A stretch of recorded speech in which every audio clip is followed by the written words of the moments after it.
Fala galera, nessa videoaula nós vamos dar continuidade à nossa playlist de bioenergética, falando do tema respiração celular. Se você ainda não assistiu a primeira videoaula dessa playlist, assista, eu vou deixar ela disponível aqui em cima no card para você. É só clicar, assistir a videoaula e voltar para essa daqui para entender legal os conceitos que serão trabalhados nessa videoaula. Também, se você ainda não é inscrito no canal Sinapse Biologia, se inscreva aqui embaixo e ative o sininho da notificação para ficar sabendo quando eu postar novas videoaulas de biologia para você. Sem delongas, vamos começar a nossa videoaula? Roda a vinheta!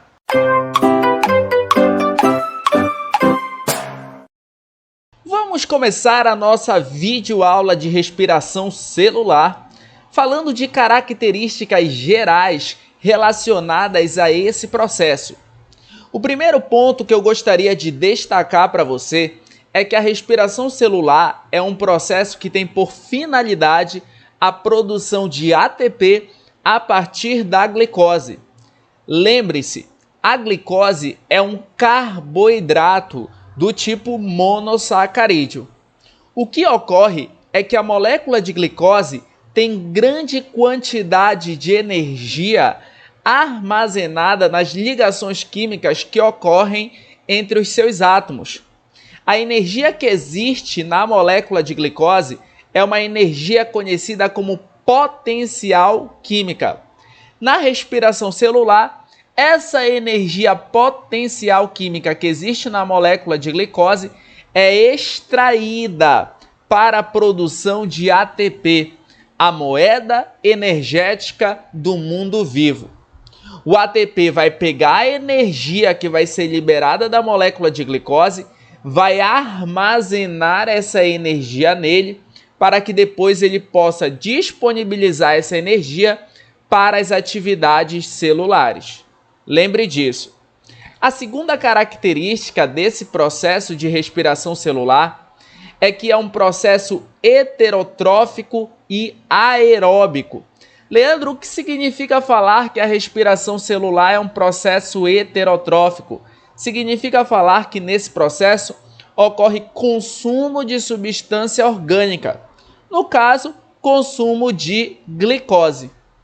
Esse processo é aeróbico porque para que ele ocorra é necessário a presença de gás oxigênio. Outra característica da respiração celular é que ela ocorre na mitocôndria, em seres eucariotos. Lembrando que essa videoaula é uma videoaula de respiração celular em eucariotos. Em procariotos, nós falaremos em outra videoaula, tudo bem? Então, nos eucariotos, ocorre na mitocôndria, que é uma organela citoplasmática. Mas bora lá! A respiração celular, portanto, é executada por protozoários, é executada por fungos, é executada por vegetais e é executada também por animais. Para que você entenda de um modo geral o que ocorre na respiração celular, eu vou colocar bem aqui para você a equação geral desse processo. Bom, tá aqui a equação geral. Na respiração celular, uma molécula de glicose, que é representada pela equação C6H12O6, reage quimicamente com 6 moléculas de gás oxigênio. Essa reação tem como produtos 6 moléculas de gás carbônico, CO2, 6 moléculas de água, H2O, mais 30 moléculas de ATP, que nada mais é do que energia. Mas para que você entenda a respiração celular direitinho, eu quero que você relembre como que é a mitocôndria. Por isso eu coloquei aqui uma figura da mitocôndria para você dar uma lembrada da estrutura dessa organela citoplasmática. É o seguinte, a mitocôndria ela é uma organela citoplasmática que tem duas membranas. uma membrana externa, que é esta que eu estou apontando para você, e uma membrana interna. O bacana é que existe um espaço entre a membrana externa da mitocôndria e a membrana interna da mitocôndria. Esse espaço ele é conhecido como espaço intermembranar. Ele fica entre as duas membranas da mitocôndria. A membrana interna da mitocôndria ela é repleta de dobras. E essas dobras da membrana interna da mitocôndria recebem um nome. Elas são chamadas de cristas mitocondriais. Lembre disso porque você verá que a última etapa da respiração celular ocorrerá nessas cristas mitocondriais, ou seja, nessas dobras que estão presentes na membrana interna da mitocôndria. Mas bora lá. A membrana interna da mitocôndria, ela delimita um espaço que é preenchido por um líquido chamado de matriz mitocondrial. Nessa matriz mitocondrial, nós encontramos uma molécula de DNA própria da mitocôndria e também nós encontramos ribossomos próprios da mitocôndria.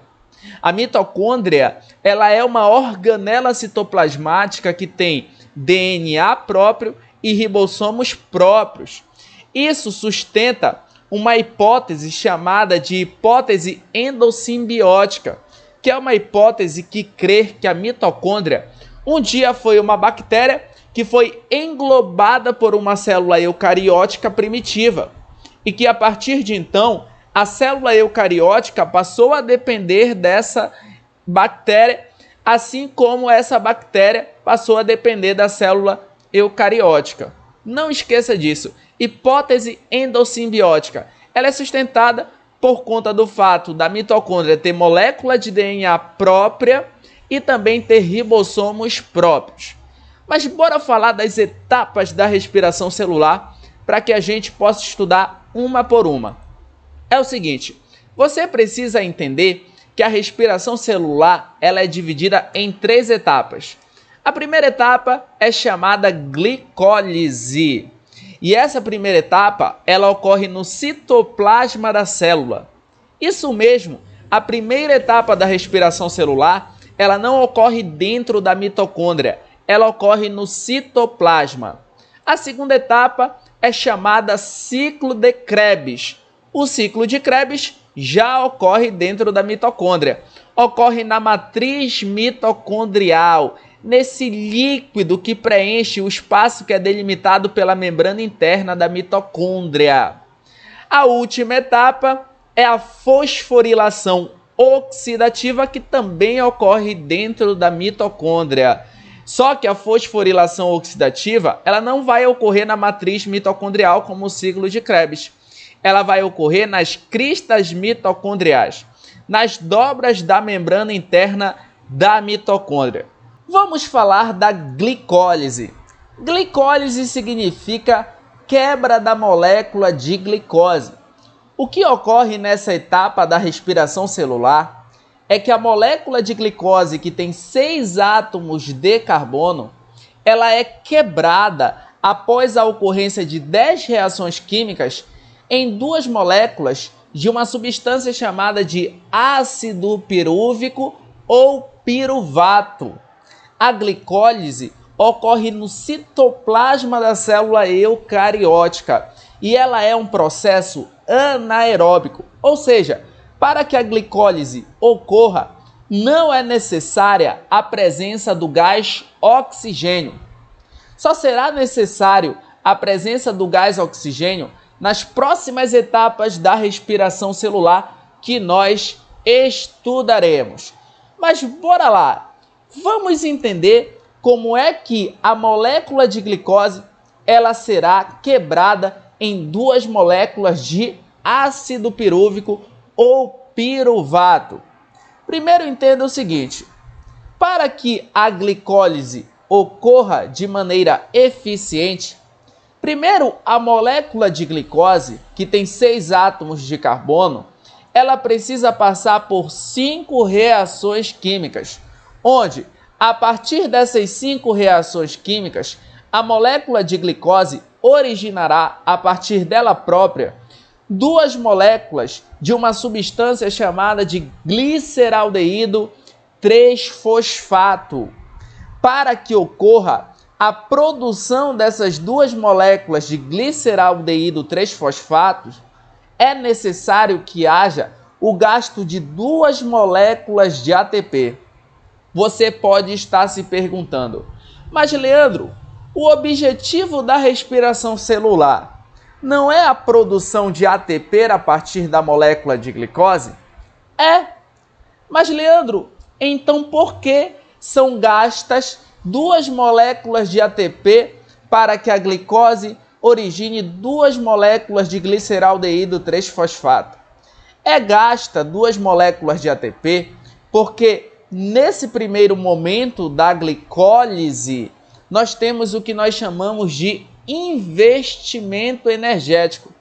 Primeiro é gasto 2 moléculas de ATP para que posteriormente seja produzido mais moléculas de ATP. Bom, depois que são produzidas 2 moléculas de gliceraldeído 3-fosfato, essas 2 moléculas passarão por mais 5 reações químicas dentro da glicólise, é o segundo momento da glicólise, onde cada molécula de gliceraldeído 3-fosfato originará uma molécula de ácido pirúvico ou piruvato. Perceba que cada molécula de ácido pirúvico ou piruvato tem 3 átomos de carbono. Então, a glicólise ela finaliza em ácido pirúvico. Perceba que a glicose, que tinha 6 átomos de carbono, ela foi quebrada em 2 moléculas de ácido pirúvico que tem 3 átomos de carbono.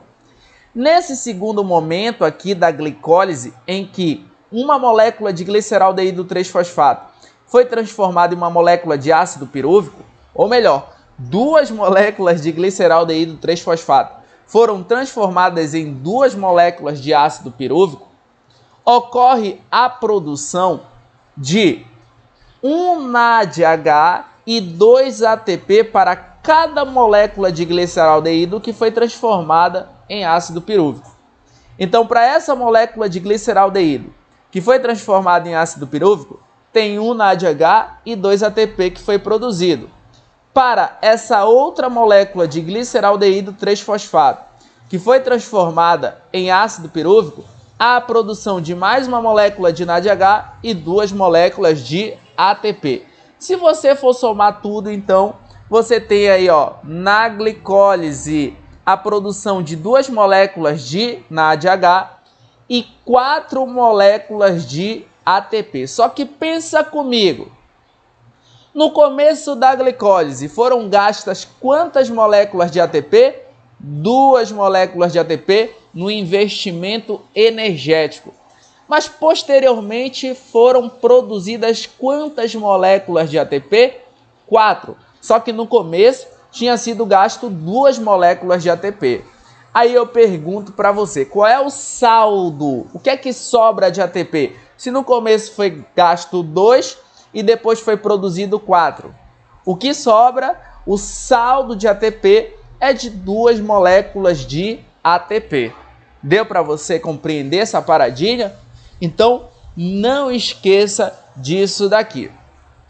Mas você também deve estar se perguntando, Leandro, o que é o NADH? O NAD é uma coenzima derivada da vitamina B3, uma vitamina do complexo B.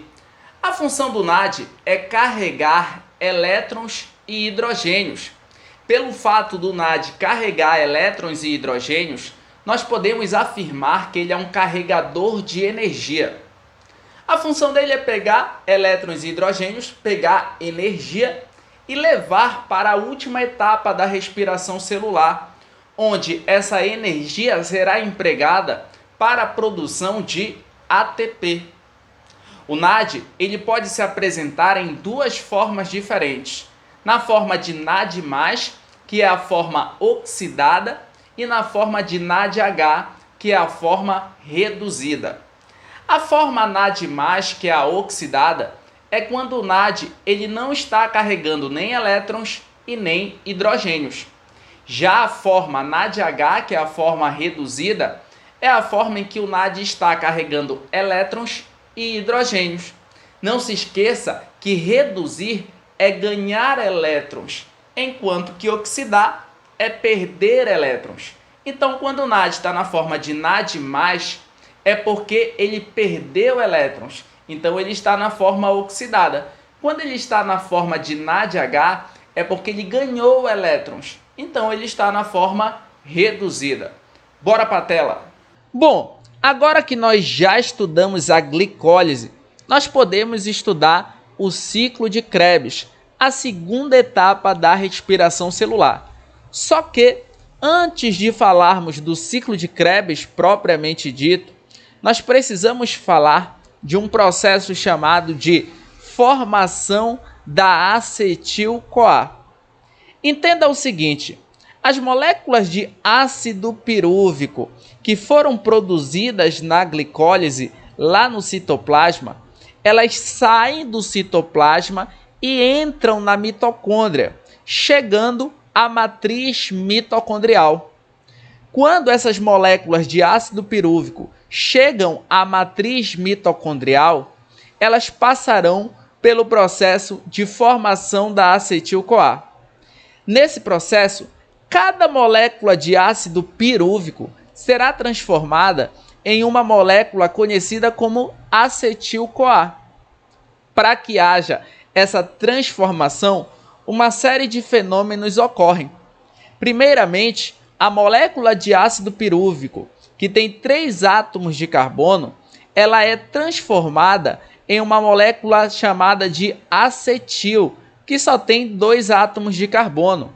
Perceba que nessa transformação, a molécula de ácido pirúvico perde um átomo de carbono. Esse átomo de carbono é perdido na forma de gás carbônico. Quando você tem uma molécula perdendo um átomo de carbono na forma de gás carbônico, esse processo é chamado de descarboxilação. Para que ocorra essa transformação do ácido pirúvico em acetil, com a liberação de uma molécula de gás carbônico, é necessário a presença da vitamina B1, conhecida como tiamina. Bom, além de haver essa transformação de ácido pirúvico em acetil com a liberação de uma molécula de gás carbônico, também há a liberação nessa transformação de uma molécula de NADH. Logo após a molécula de acetil ser formada, essa molécula de acetil ela vai interagir com uma molécula conhecida como coenzima A, produzindo a molécula de acetil-CoA, que tem 2 átomos de carbono. Essa molécula de acetil-CoA é a molécula que vai participar do ciclo de Krebs. Perceba que a molécula de acetil-CoA ela é produzida na matriz mitocondrial e o ciclo de Krebs ocorre na matriz mitocondrial.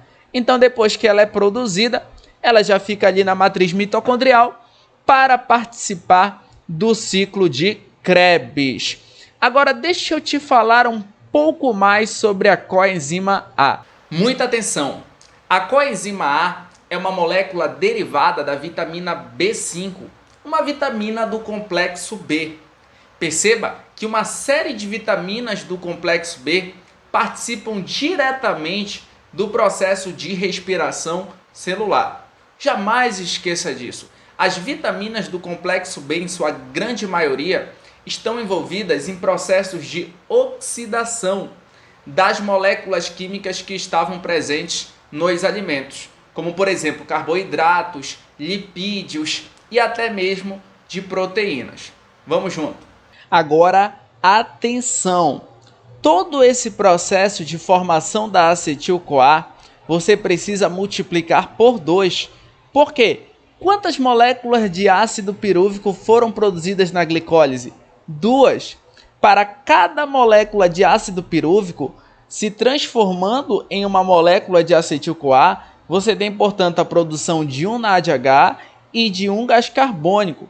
Então você vai pegar e vai multiplicar por 2, porque foram 2 moléculas de ácido pirúvico produzidas lá na glicólise. Então quando você multiplica por 2 os produtos desse processo de formação da acetil-CoA, você tem que é produzido, na verdade, 2 moléculas de NADH e 2 moléculas de gás carbônico. Deu para você entender? Além, é claro, de 2 moléculas de acetil-CoA que vão lá para o processo conhecido como ciclo de Krebs, a segunda etapa da respiração celular. Bora estudar o ciclo de Krebs, também conhecido como ciclo do ácido cítrico. Entenda primeiramente que o ciclo de Krebs é um processo aeróbico, ou seja, para ocorrer necessita da presença do gás oxigênio. A ocorrência do ciclo de Krebs é na matriz mitocondrial. Bora lá! A molécula de acetil-CoA que foi produzida no processo anterior, ela reage quimicamente com a molécula de ácido oxalacético na matriz mitocondrial. Logo após essa reação química, é liberado uma molécula de coenzima A. Também é produzido uma molécula de ácido cítrico ou citrato. Esse ácido cítrico ou citrato que é produzido marca o início do ciclo de Krebs. Esse ácido cítrico ou citrato que é produzido passará por 8 reações químicas do ciclo de Krebs até originar novamente ácido oxalacético para que todo esse processo aqui se repita.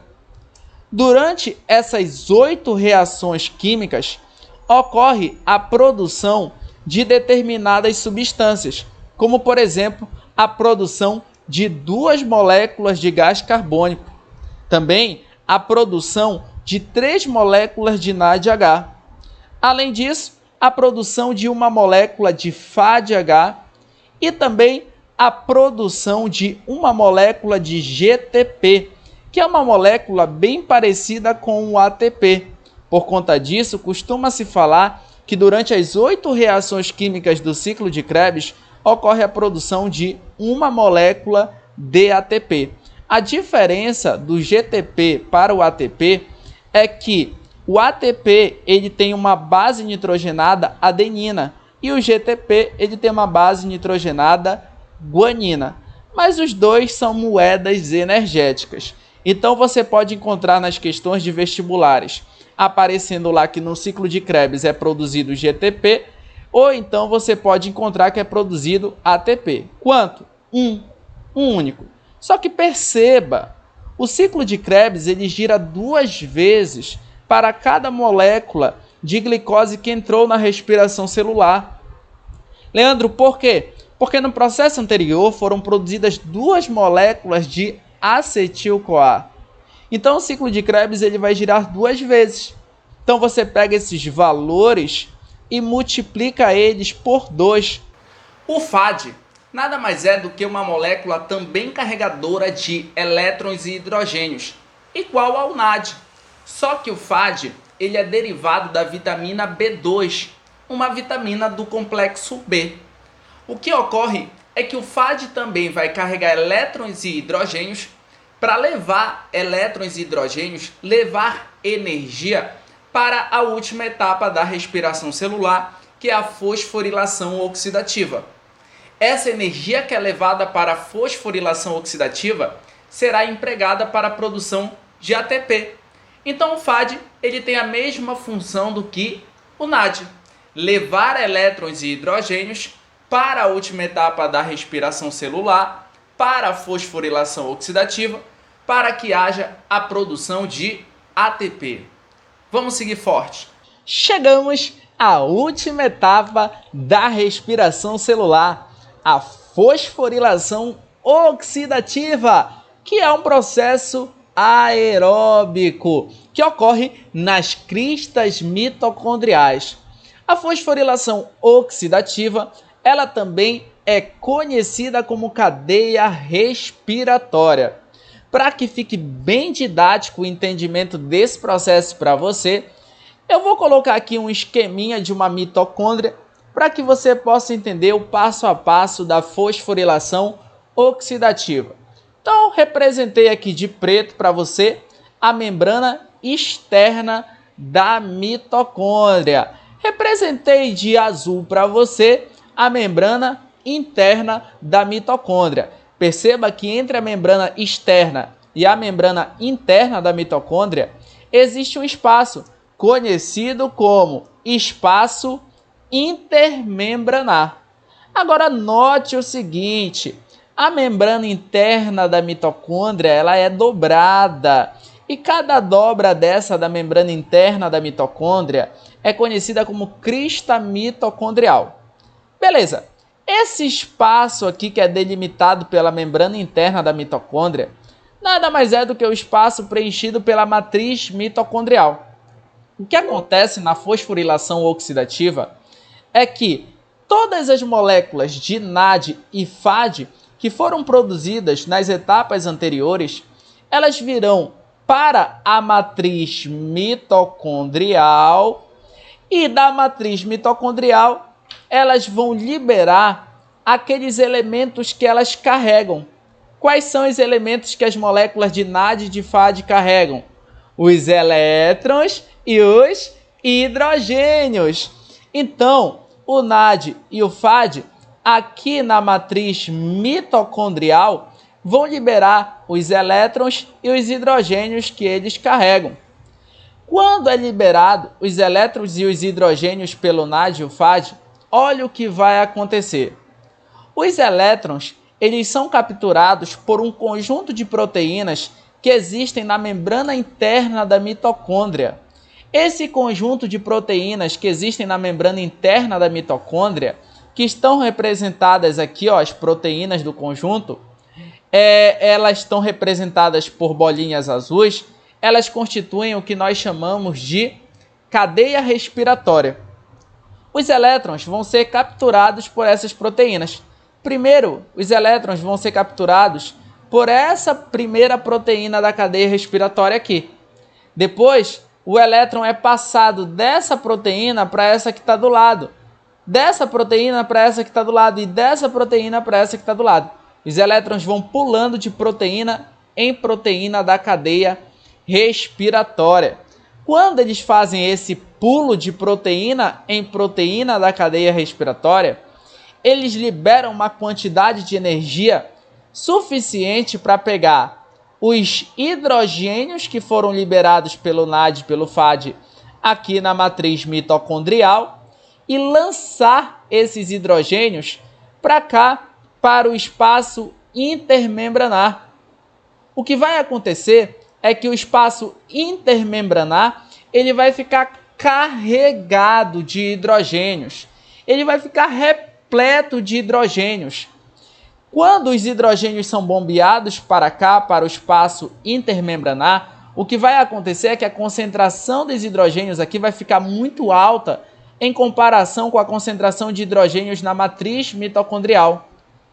Por difusão, existirá uma tendência dos hidrogênios voltarem para a matriz mitocondrial, voltarem do espaço intermembranar para a matriz mitocondrial. Só que eles não podem passar na moral pela membrana interna da mitocôndria. Eles não têm essa permissão.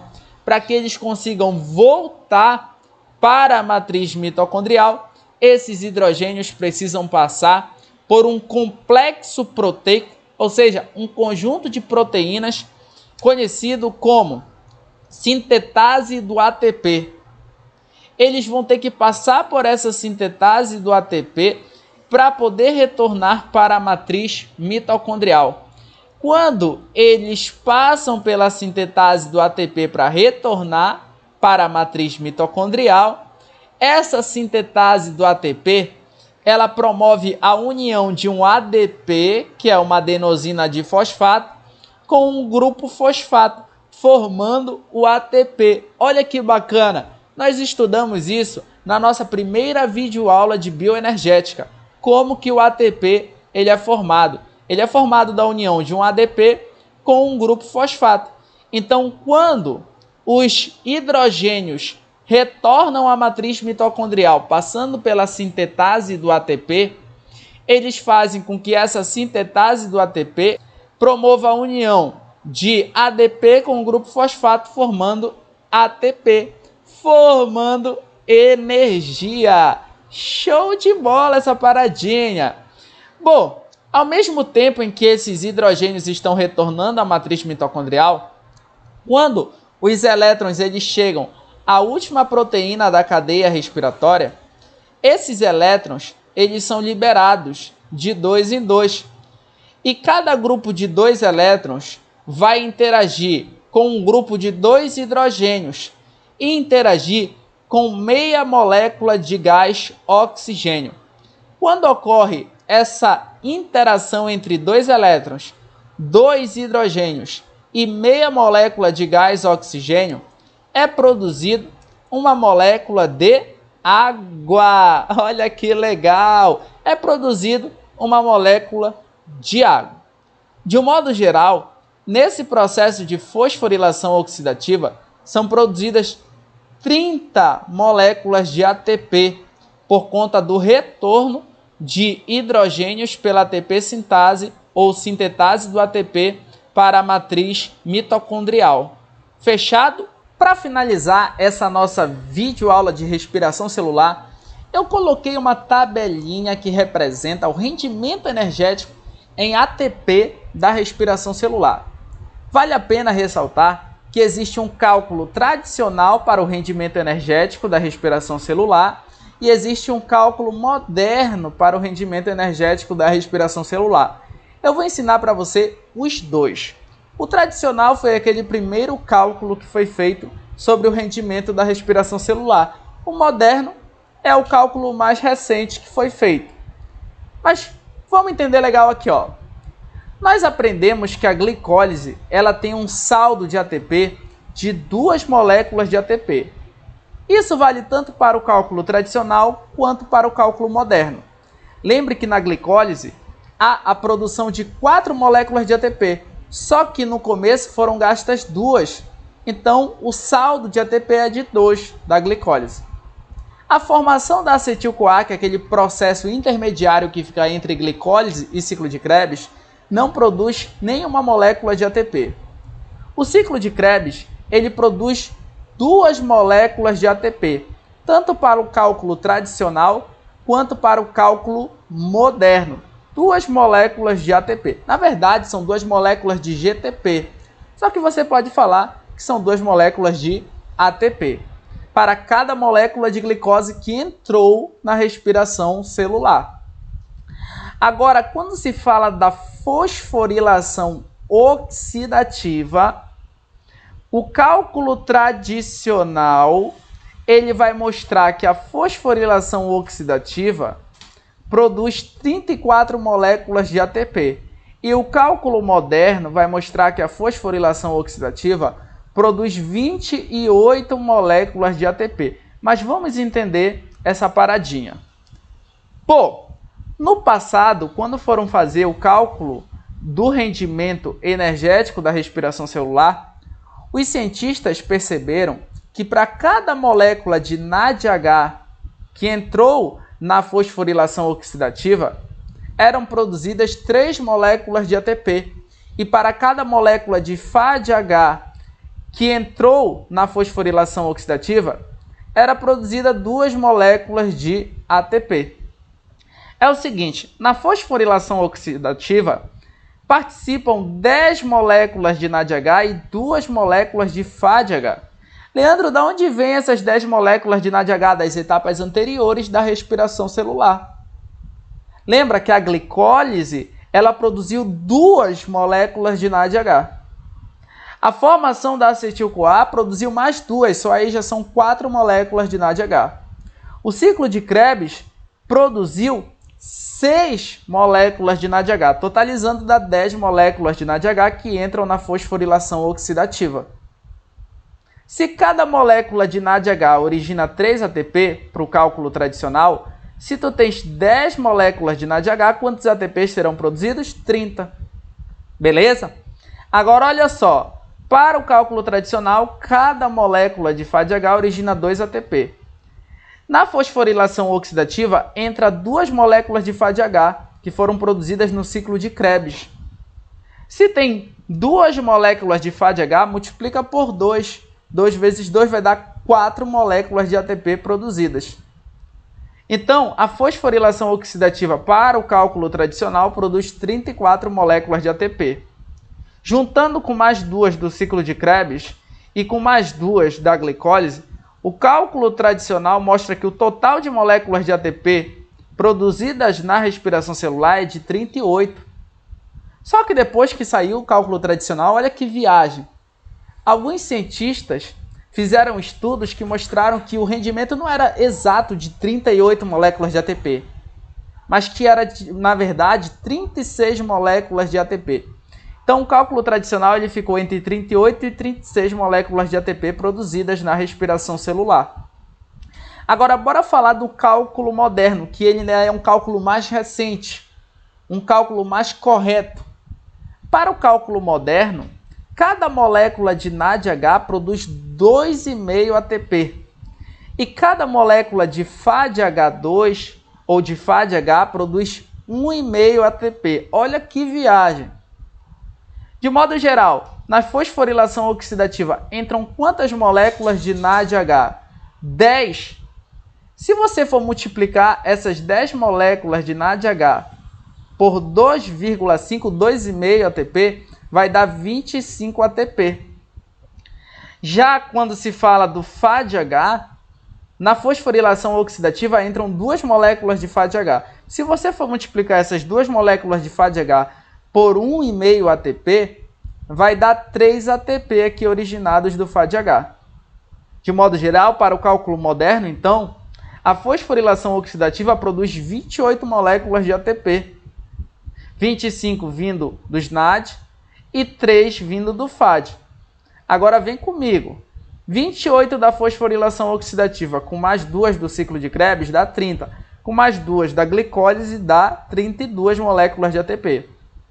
Foi o que o cálculo moderno descobriu, que eram produzidas 32 moléculas de ATP. Só que, depois que saiu esse cálculo moderno, estudos foram publicados e foi mostrado que, na verdade, não eram 32 moléculas de ATP de fato que eram produzidas na respiração celular, mas 30 moléculas de ATP.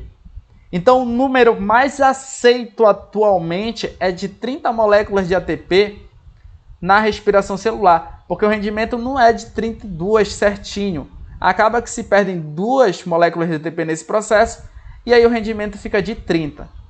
Então, o mais correto de tudo é 30 moléculas de ATP. Não esqueça, não esqueça. Mas se você estiver fazendo questões do cálculo tradicional, pode aparecer lá 38 ou 36 moléculas de ATP. Se estiver fazendo questões do cálculo moderno, pode aparecer 32 ou 30 moléculas de ATP. Vai depender da questão de como foi abordado.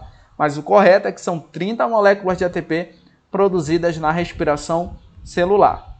Bora ver como respiração celular em eucariotos cai no vestibular?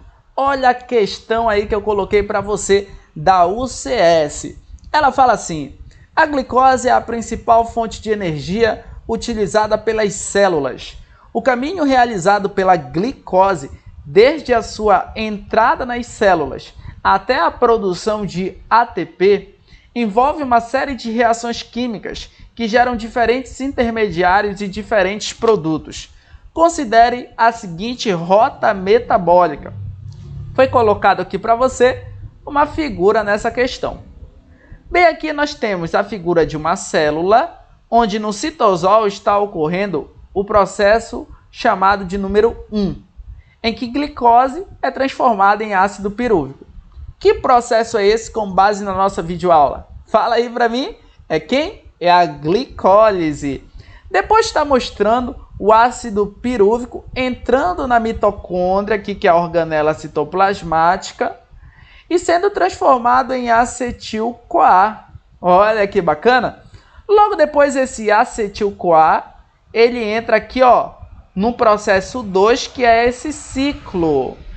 Que ciclo é esse em que entra acetil-CoA? Fala para mim, é o ciclo de Krebs. Depois aqui da ocorrência do ciclo de Krebs, onde ocorre a formação de NAD e de FAD, os NADs e os FADs que foram produzidos no ciclo de Krebs vêm para o processo 3, em que ocorre a produção de ATP a partir dessa estrutura que está sendo esquematizada aqui, que nada mais é do que a cadeia respiratória. Essa última etapa representa a fosforilação oxidativa, em que é produzido de fato as moléculas de ATP. Com base nisso, bora lá! Os números 1, 2 e 3 podem representar, respectivamente, os processos. 1 é o quê? Glicólise. 2 é o quê? Ciclo de Krebs. E 3 é o quê? Fosforilação oxidativa. Com base nisso, o gabarito dessa questãozinha de vestibular, fala para mim, é letra o quê? Letra A. Glicólise, ciclo de Krebs e fosforilação oxidativa. Bom, finalizamos mais uma videoaula da nossa playlist de bioenergética. Se essa videoaula ajudou você, não se esqueça de se inscrever no canal Sinapse Biologia, ativar o sininho da notificação e indicar o canal para os seus amigos, porque assim você vai estar me ajudando e eu vou gravar mais videoaulas de biologia para ajudar você. No mais, um grande abraço e tchau, tchau!